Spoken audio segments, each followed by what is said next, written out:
Welcome back friends. Stock education की weekly stock analysis series में आप सभी का बहुत बहुत स्वागत है। आज हम बात करेंगे निफ्टी, गोल्ड और बात करेंगे उन स्टॉक्स के बारे में जो हमने 15 दिन पहले आपके साथ में यूट्यूब पर शेयर किए थे।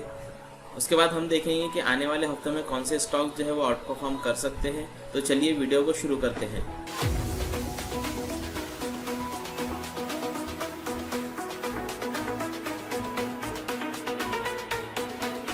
सबसे पहले बात कर लेते हैं निफ्टी की। ये आपके सामने निफ्टी का डेली चार्ट है। डेली चार्ट के ऊपर अगर हम देखें तो अब तक निफ्टी जो है वो अप ट्रेंड में था। अप ट्रेंड में निफ्टी में इस वाले सप्लाई जोन के ऊपर एक रिएक्शन देखने को मिला, जहाँ पर एक बड़ी कैंडल फॉर्म हुई थी। उसके बाद से निफ्टी जो है एक साइडवेज मूवमेंट की तरफ आया और कुछ वक्त के लिए जो है डाउन ट्रेंड में आया।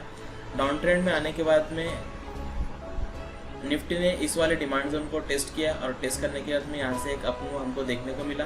अगर फिर से निफ्टी इस सप्लाई जोन के अंदर आता है और अगर निफ्टी इस वाले स्विंग लो को रिस्पेक्ट कर इस तरीके का मूवमेंट दिखाता है तो हमको यहाँ पर एक इनवर्स हेड एंड शोल्डर का पैटर्न बनता हुआ दिखाई देगा। तो यहाँ पर निफ्टी में एक अप मूव देखने को मिल सकता है। लेकिन अगर निफ्टी इस वाले स्विंग लो को रिस्पेक्ट नहीं करता है और इस तरीके का कुछ मूवमेंट दिखाता है तो हमको निफ्टी में आने वाले दिनों में गिरावट देखने को मिल सकती है।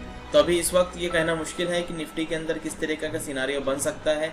उसके बाद में हम देख लेते हैं गोल्ड के चार्ट को। ये आपकी स्क्रीन के सामने गोल्ड का डेली चार्ट है। डेली चार्ट पर अगर हम देखें तो ये ब्लू वाली लाइन जो है ये एक सपोर्ट का काम कर रही थी। कई मरतबा गोल्ड का प्राइस जो है वो इस सपोर्ट लाइन के ऊपर आया और आने के बाद में यहाँ से ऊपर की तरफ मूव किया, लेकिन पिछले हफ्ते गोल्ड ने इस वाली सपोर्ट लाइन को पूरी तरीके से ब्रेक कर दिया और हमको यहाँ पर एक डाउन साइड का मूव देखने को मिला, जिसने ये पिछले वाले लो को ब्रेक करके एक नया लो बनाया। इस तरीके से अगर हम देखें तो गोल्ड अभी फिलहाल डाउन ट्रेंड की तरफ मूव कर रहा है। अगर आने वाले कुछ दिनों के लिए गोल्ड इस वाली सपोर्ट लाइन के ऊपर क्लोजिंग देता है जो कि 1920 है और इस वाले हाई को ब्रेक करके ऊपर की तरफ निकलता है तो हम कह सकते हैं कि गोल्ड के अंदर एक अप मूव हमको देखने को मिल सकता है। लेकिन अगर गोल्ड इस वाली रेजिस्टेंस लाइन को ब्रेक नहीं कर पाता है और इस वाले लो को ब्रेक कर देता है तो यहाँ पर हमको गोल्ड के अंदर एक गिरावट देखने को मिल सकती है और हो सकता है कि प्राइस इस वाले डिमांड जोन को रिस्पेक्ट करे। तो ये था हमारा गोल्ड का एनालिसिस। आइए अब हम उन स्टॉक्स को देख लेते हैं जो हमने 15 दिन पहले आपके साथ में यूट्यूब पर शेयर किए थे। सबसे पहले देख लेते हैं इन्फोसिस को। इन्फोसिस में हमने एंट्री प्राइस जो है 993 का और स्टॉप लॉस प्राइस जो है वो 980 का दिया था। ये आपकी स्क्रीन के सामने इन्फोसिस का 1 आवर का चार्ट है। हमने स्टॉक को यहाँ पर एनालिसिस किया था।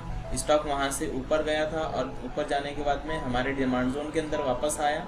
वापस आने के बाद में इसने हमारे डिमांड जोन को रिस्पेक्ट किया और फिर ऊपर की तरफ निकल गया।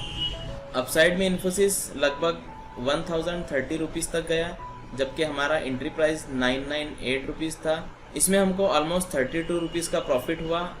अगर हम 32 रुपीज़ को 998 जो कि हमारी एंट्री थी उससे डिवाइड करें तो इस ट्रेड में हमको लगभग 3% का प्रॉफिट हुआ। उसके बाद हमारा सेकंड स्टॉक था एम्फेसिस, जिसके अंदर हमने एंट्री प्राइस 1307 और स्टॉप लॉस प्राइस 1274 दिया हुआ था। तो आइए इसको चार्ट के ऊपर देख लेते हैं हम। ये आपकी स्क्रीन के सामने एम्फेसिस का 1 आवर का चार्ट है। इस वाले डिमांड जोन को हमने आइडेंटिफाई किया था। उस वक्त प्राइस यहाँ पर था। प्राइस जो है ऊपर की तरफ गया और फिर नीचे हमारे डिमांड जोन के अंदर आया। डिमांड जोन पर आने के बाद में कुछ प्राइस इस तरीके से ऊपर की तरफ फिर से मूव किया। प्राइस लगभग 1400 तक गया और हमारा जो एंट्री प्राइस था वो 309 था। इस ट्रेड में हमको 91 रुपीज़ का प्रॉफिट हुआ, जो कि ऑलमोस्ट 7% होता है। तो इस ट्रेड में भी हमको प्रॉफिट हुआ। नेक्स्ट स्टॉक था जुबल फूड, जिसमें हमने 2 डिमांड जोन को आइडेंटिफाई किया था। पहले वाले डिमांड जोन की जो एंट्री प्राइस थी वो 2290 थी और उसका स्टॉप लॉस प्राइस 2209 था। उसी तरह से जो दूसरा डिमांड जोन था उसका एंट्री प्राइस 2254 था और स्टॉप लॉस प्राइस 2215 था। तो आइए इसको हम चार्ट के ऊपर देख लेते हैं। ये आपकी स्क्रीन के सामने जुबल फूड का 1 आवर का चार्ट है। जब हमने स्टॉक का एनालिसिस किया था प्राइस उस वक्त यहाँ पर था।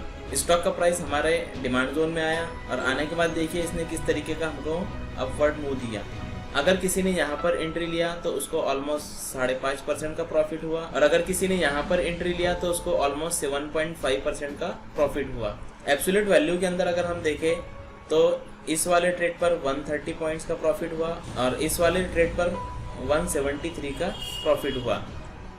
उसके बाद हमारा नेक्स्ट स्टॉक था CDSL, जिसमें हमने एंट्री प्राइस 453 और स्टॉप लॉस प्राइस 441.50 दिया हुआ था। तो आइए इसको चार्ट के ऊपर देख लेते हैं। ये CDSL का 1 आवर का चार्ट है। स्टॉक का जब हमने एनालिसिस किया था तो प्राइस यहाँ पर था, प्राइस हमारे डिमांड जोन में आया और डिमांड जोन में आने के बाद में यहाँ पर उसने हमारा स्टॉप लॉस को हिट किया। इस ट्रेड में हमको लगभग 11 रुपये का लॉस हुआ और अगर परसेंट में देखें तो लगभग 2.5% का इसमें हमको लॉस हुआ। ओवरऑल अगर हम देखें तो इन्फोसिस में हमको 3% का प्रॉफिट हुआ, एम्फोसिस में 7% का प्रॉफिट हुआ, CDSL में 2.5% का लॉस हुआ,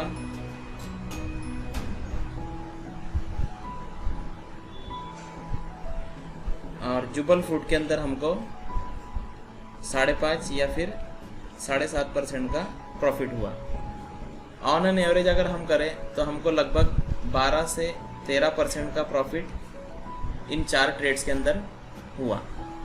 आइए अब हम देख लेते हैं कि आने वाले हफ्तों में हमको कौन से स्टॉक्स को बाय करना चाहिए या फिर कौन से स्टॉक जो है वो आउट परफॉर्म कर सकते हैं। किसी भी स्टॉक को बाय या सेल करने के लिए आपके पास में डीमैट अकाउंट होना जरूरी है। डीमैट अकाउंट ओपन करने के लिए डिस्क्रिप्शन में दी हुई लिंक के ऊपर क्लिक करके आप एंजल ब्रोकिंग में अपना डीमैट अकाउंट ओपन कर सकते हो। एंजल ब्रोकिंग देश का नंबर 1 स्टॉक ब्रोकर है जहां पर आप फ्री में डीमैट अकाउंट ओपन कर सकते हो, जिसमें आपको 1 साल के लिए AMC फ्री है। साथ ही साथ जब भी आप किसी स्टॉक को डिलीवरी के लिए बाय करते हो तो उसके ऊपर किसी भी तरीके का कोई ब्रोकरेज नहीं पे करना होगा। तो देर मत कीजिए और नीचे दी हुई लिंक के ऊपर क्लिक करके अपना अकाउंट एंजल ब्रोकिंग में ओपन कर लीजिए। सबसे पहला स्टॉक जो हम शॉर्ट टर्म के लिए बाय कर सकते हैं वो है TCS में हम 2511 के ऊपर एंटर कर सकते हैं, जिसका स्टॉप लॉस रहेगा 2480 का। ये रिसेंट डिमांड जोन है जो अभी फॉर्म होता हुआ हमको दिखाई दिया, इसके लिए हमने इसको मार्क किया हुआ है। अगर हम TCS को और सस्ता खरीदना चाहते हैं तो नीचे और एक डिमांड जोन है जिसका एंट्री प्राइस 2330 और स्टॉप लॉस प्राइस 2300, लगभग 30 रुपीज़ का ये डिमांड जोन है। उसके बाद में नेक्स्ट स्टॉक है हमारा माइंडट्री। ये माइंडट्री का 1 आवर का चार्ट है। 1 आवर के चार्ट के ऊपर अगर हम देखें तो यहाँ पर एक डिमांड जोन है जिसका एंट्री प्राइस 1290 और स्टॉप लॉस प्राइस 1275 के करीब है। इसमें भी आप डिसिप्लिन और स्टॉप लॉस के साथ में ट्रेड कर सकते हो। माइंडट्री को अगर आप डेली चार्ट के ऊपर ट्रेड करना चाहते हो तो उसका एंट्री प्राइस रहेगा 1220 के करीब और उसका स्टॉप लॉस प्राइस रहेगा 1160 के आसपास। तो ये थे हमारे इस हफ्ते के स्टॉक्स जिनके अंदर आप ट्रेड कर सकते हो। आप ब्लाइंडली ट्रेड मत कीजिए, आप अपने हिसाब से स्टॉक का एनालिसिस कीजिए, उसी के बाद आप किसी भी ट्रेड के अंदर एंटर कीजिए। अगर आपने अभी तक हमारे चैनल को सब्सक्राइब नहीं किया तो चैनल को सब्सक्राइब कर दीजिए और बेल आइकन को भी प्रेस कर दीजिए। Thank you, thanks for watching my video.